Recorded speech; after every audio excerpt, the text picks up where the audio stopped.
What is up, fanboys and fangirls? Welcome to another Fanboys Anonymous REVIEWPOINT podcast. I am your host, as always, Tony Mango, and my target to review for this edition is Godzilla, King of the Monsters. Just got done watching that movie. It's the 2019 release, not to be confused with any of the other movies that have the same similar titles and everything like that, because there's been God knows how many Godzilla movies, and that's actually the very, very first thing that I need to say here is it's a Godzilla movie, so you should know what you're getting into when it comes to this, and I'm going to apply that to the entire review that we're doing this. But if you don't know how the review point works, it's pretty simple. I do my best to kind of break down the movie and give you what I think were the hits and the misses, the good things, the bad things, and everything else in between, and I do so in two different parts. The first thing is a spoiler-free version of it, and then I will give you a warning, and then we will get into the spoilers. But really, for the most part, you kind of know what you're going to be getting for this type of movie, even in the terms of spoilers. So that's another thing, too. But let's get started as it is in the spoiler-free section. What did I think? Well, Godzilla is the type of movie that I was a big fan of when I was a kid. I watched a lot of the older ones. I watched Mechagodzilla, the Smog Monster, various different ones like that. It was just kind of one of those things that every once in a while I'd go to the, Blockbuster or whatever and look around, try to find a movie, and stumble across the idea of a Godzilla movie and just kind of pop that in and watch that. And even as a kid, knowing that the whole procedure of having a guy in the suit and the complete lack of CGI, because there wasn't CGI back in like the 60s and stuff, and that, that was old for me as a kid because I grew up in the 90s. So to me, the 60s were, that's a big generation gap. But it still looked cheesy, it still looked stupid, and I still loved it to varying degrees. These movies are the type of things where if you go into it thinking that you're going to watch a lot of monster action, then you are a little bit disappointed because that's not really necessarily the case. But at the same time, if you're a little kid and you are playing with your action figures or something and you're waiting until the Godzilla part comes on, then, it's being great because you get 25 minutes or whatever of Godzilla stuff, and the rest of the time it's just playing on in the background and everything. And I think that the 2014 Godzilla tried to be a mixture of that and Jaws, and they didn't quite pull that off. I didn't hate the movie or anything like that. I think that they did a pretty decent job with what they were given and what they were working with and everything like that. But at the same time, I can see where all the criticism was for the lack of Godzilla and just the kind of generic nature of the whole thing. So this one around, they had said that they were going to have more of the monsters and that they were going to tighten things up and they were going to make it a little bit better and everything like that.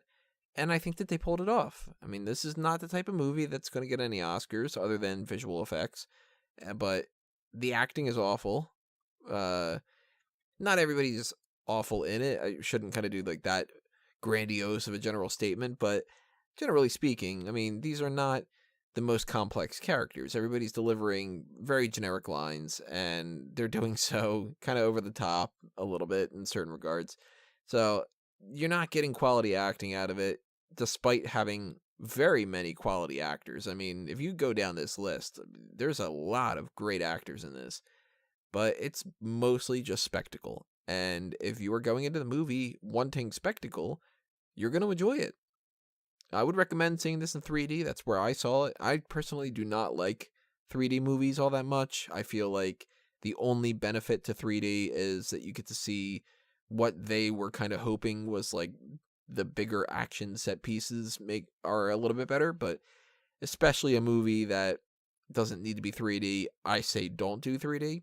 This one, I would say go for the 3D. It's, an extra buck more or something like that, depending on the scenario. And if you have like AMC A-list or something, then it's free because, you use your free per week kind of thing on that and you don't have to pay the difference. But I want to break down this movie in more in-depth kind of nature when it comes to the characters. So I'm going to keep things general for this. Music-wise, pretty stupid music kind of popping up here and there. It's maybe the type of thing that you would love, kind of harkening back to the older days for certain things. I thought it was a little bit silly. So I would say that the music's mostly a miss because it's either standing out as something that's a little bit kind of hokey, or it's just blending in so much that I didn't pay any attention to it. So there's no real like, man, I got to download that soundtrack or something like that. I mentioned the action and the special effects. They are a massive hit. The special effects are gorgeous. I really hope that it gets, at the very least, nominated for the best visual effects Oscar. But at this point, I'd be cool if it won.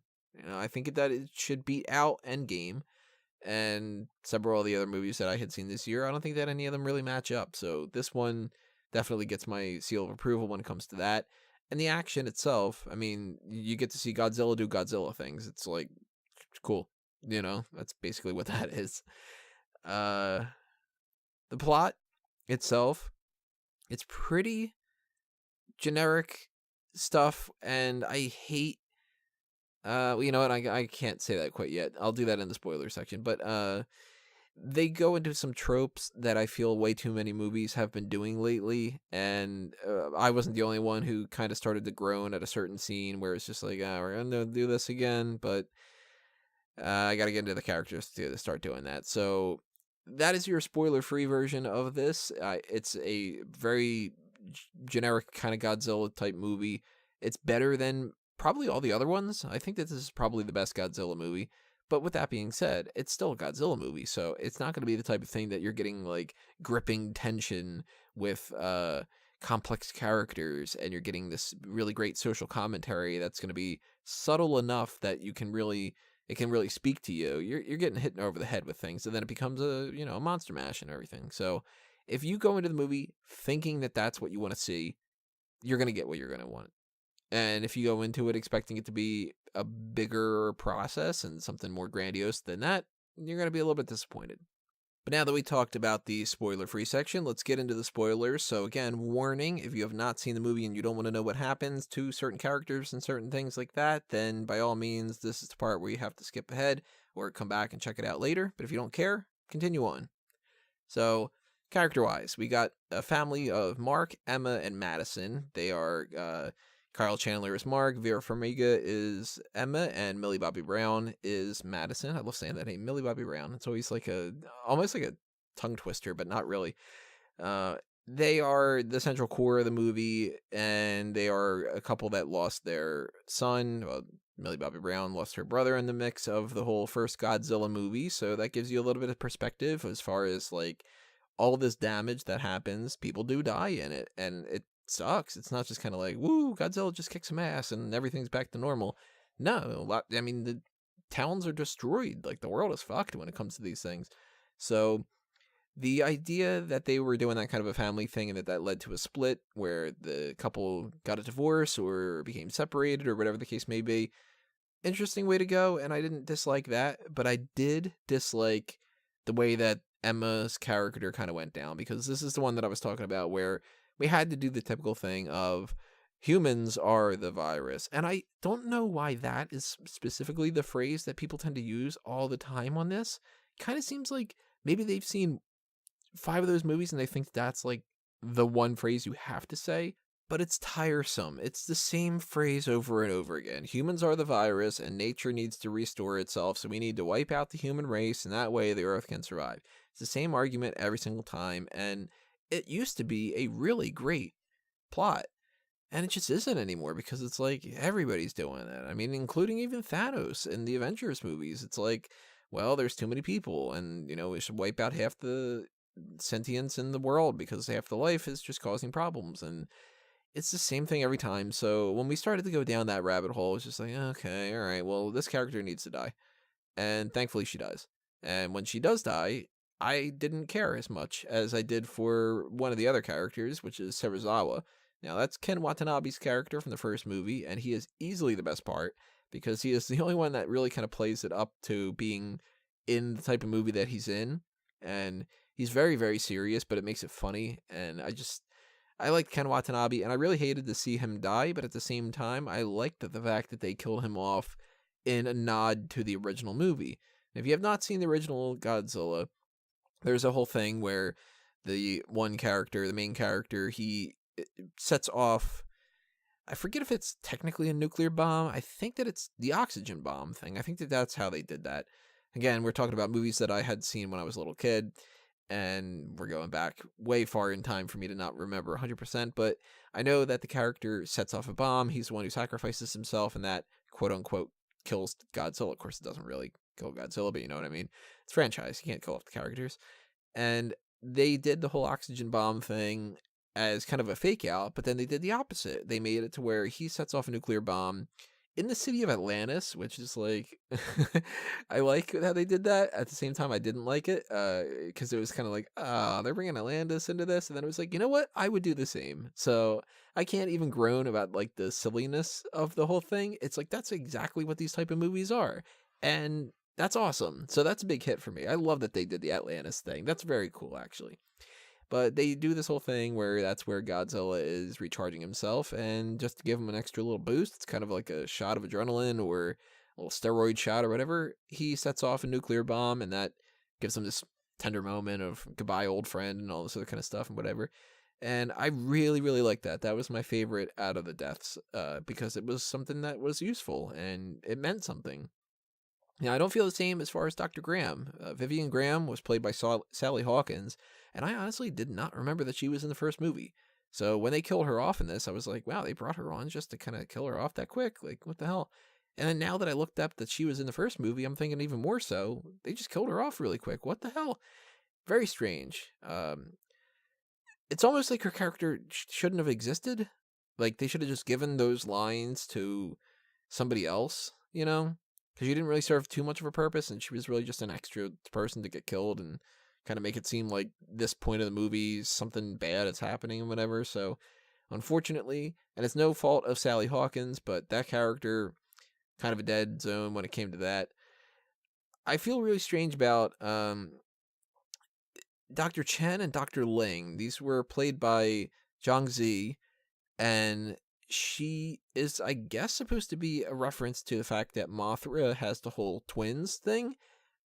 But why are they not twins? It's very strange, and I don't quite understand where they were going with that. So if you have any ideas where they were going, drop a comment below. And while you're doing that, hit that subscribe button and ring that little bell for the notifications on YouTube. If you're on iTunes or Stitcher or Google Play or Spotify or anything else that's audio only, go to fanboysanonymous.com and leave a comment there, because I really want to know what you think about this. I want to know if you think it was just a nod that didn't come out all that well, or if I missed something. Like, are they actually twins where one of them got married and that's why they're Chen or Ling? Or what's the deal with that? I don't know. That's very, very strange to me. But she does her part fine. That's kind of where I mean, like, the Sally Hawkins and Zhang Ziyi, it's almost like they serve the same part, so why have the extra character in there? I don't know. It's just a little nitpick thing. Some other people that are like big names are in this. CCH Pounder is in this. It's just like a senator, and you know, those people are fine for their little parts. They're just in like one scene. They wrapped in one day, I'm sure. One of them being, they've got the guy who's, and there was like Verizon commercials, Thomas Middleditch, who was Sam Coleman in this movie, and he's kind of playing essentially a slightly upgraded version of that dude in those commercials. So if you like them, then, you know, hey, he's a thumbs up. He's a hit for that kind of part. Charles Dance plays Jonah Allen, or I thought it was Alan Jonah throughout the movie because I just read things backward, but he is generic villain, and you get the feeling that he is a villain. So, hey, that's good enough. And now we're going to continue to have him going on in the future with, I'm assuming, like Mecha Ghidorah or something. So we'll see about that. That's a little tease at the end that they still have one of the heads, and he's going to do something with it. So he's either going to revive it, and that's going to be the way that Kong and Godzilla, they get together and they fight that, or it's going to be the Mecha Ghidorah or whatever. I don't know. Who else we have? We have the military crew, which were Colonel Diane Foster, played by Aisha Hines, and Chief Warrant Officer Barnes, O'Shea Jackson Jr. Liked both of them. They both did their parts perfectly well as far as being typical Marine type characters, and I bought into it that they were, you know, in command and that they were people who were trained to do what they were supposed to do. So no complaints when it comes to that. They were perfectly fine for me. Bradley Whitford is in this, and Bradley Whitford, as long as he's being Bradley Whitford, he's doing a great job. So Dr. Stanton, he's a hit as well. And as far as characters go, that group of people, for the most part, I like them. And I'm a little bit down on Mark as well. I mean, I said that Emma and Madison, like, I don't really want to see them all return and all that, but Mark seems like he's going to return. And maybe Madison will as well, if they can do another movie where they can kind of make them take the place of Serizawa. And Mark, Madison, Dr. Chen, Dr. Ling, Dr. Stanton, and the military crew, and Sam Coleman. It seems like that's going to be the group of people that are actually going to continue this going forward, now that we don't have Serizawa, which is, that's a shame. But you're not here for the other characters. You're here for the monsters, right? And we've got 17 monsters in this, I think, that they had said, but it's mostly 4 of them. It's Godzilla, Ghidorah, Rodan, and Mothra. And another thing that I want to mention is, if you know these other characters, there's like a spider-looking one, there's one that looks kind of like a woolly mammoth a little bit. If you know what they are, drop them in the comments as well. I was looking for like Gamera and other ones that I wasn't super duper familiar with, but at the same time, I might be able to recognize them. And I couldn't quite tell because just, they're not hitting you over the head with the idea of like, hey, that one's the smog monster, whatever that is. So that's hard for me to kind of tell, and maybe some of them weren't actually those type of people. They're not people, they're monsters. Those titans and stuff are maybe just brand new and everything, but hey, if you know, drop a comment below. Godzilla in this movie is full-blown superhero Godzilla, and I think that Godzilla works pretty well when it comes to just being like the hero of the bunch and all that, so I liked their characterization of that. I liked that Godzilla was still good, and that they didn't try to do anything where it was like he turned out that he was bad, and then he had to get one over again or anything like that. Because Godzilla, if he's playing the part of like the peacekeeper and the king of all things, the alpha of everybody, he should just be showing up when he needs to show up, and kind of cracking some skulls and stuff like that. Rodan, a little underwhelming. I don't really know the personality of Rodan all that much, and from what I gather out of this movie, and maybe I'm wrong about this, but Rodan seems, I guess, a little bit like Starscream from the Transformers, where mostly a bad guy, but at the same time can possibly be a good guy depending on the scenario. And I'm really surprised that Rodan was just pretty much 100% bad in this. So I was expecting at one point that would be turning around, and it didn't. So, hey, whatever. But Rodan looked pretty cool, popping out of a volcano and, fucking shit up. It's like, hey, why not? That's pretty cool. Mothra, beautiful looking visual effects when it came to that. Like the lighting for that just alone. Imagine being in the presence of that. It's like going to like was it Phantasmic, I think it is, in Disney, but like to, magnified levels of complete horror and destruction and everything like that. I like that Mothra seemed like she had a little bit more personality, and that she was kind of like a den mother a little bit in certain regards. So I like Mothra. I didn't like that Mothra had to go away, but maybe Mothra will get reborn again or something like that. King Ghidorah, the big bad, the one that's the boss, the one that's looking like the end of all things. And I really liked how they did the whole idea that inspired the Hydra, that's kind of like the devil in a lot of ways. They alluded to different scenarios where it's an alien force and invading species. I like that. They called it Monster Zero, so they did that reference, which that's great. I really liked how they did that, and King Ghidorah looked like a beast in this. I mean, he's completely got the electrical powers and everything, and I liked the personification of the 3 heads, where it seemed like the one in the middle was the one that was controlling everything, and the other 2 were kind of just like wild wolves or something like that, or like I don't know, like what type of, maybe like the centerpiece is like the lion that's actually in control, and the other ones are just kind of like hyenas. I don't know what you would classify it as, but I'm sure that they looked into some kind of animals and kind of based it off of that. Yeah, I mean, the 4 monsters in this, you get what you are hoping for, so they are all hits as far as I'm concerned. And then we get teases at the end that we're going to get the King Kong versus Godzilla fight. I have no idea how they're going to do that, and I don't know how they're going to plot out the whole why would they be fighting, and who's the good one, who's the bad one, and all the other kind of things that go along with that. But I'll see it, you know? I mean, I've watched King Kong, Skull Island, and I watched the Godzilla one, so I'll watch this one too, because I think that this was actually the best out of the bunch. And if you are on the fence about it, and my telling you this is still something that you're not 100% sure about, I say go watch it, you know, give it a shot. It's not the biggest hit that I would put out there as far as, like, you know that you're going to love the movie for sure. But again, and I can't stress it enough because that's really how it boils down to, it's a Godzilla movie. You go into it expecting some dumb Godzilla stuff, and if that's what you're looking for, you're going to get what you were hoping for. So I say thumbs up on the movie. The visual effects alone and the fights are completely worth it. And the characters themselves, they kind of let things down, but at the same time, you're not watching it for that.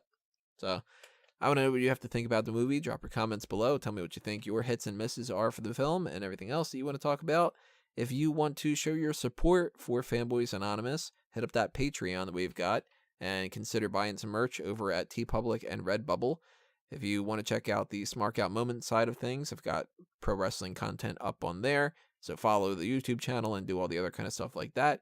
And while you're out there following things, follow Fanboys Anonymous on Facebook and Twitter, and myself, and A Mango Tree, and everything else that I've got going on there. All you got to do is start clicking around and you'll find everything.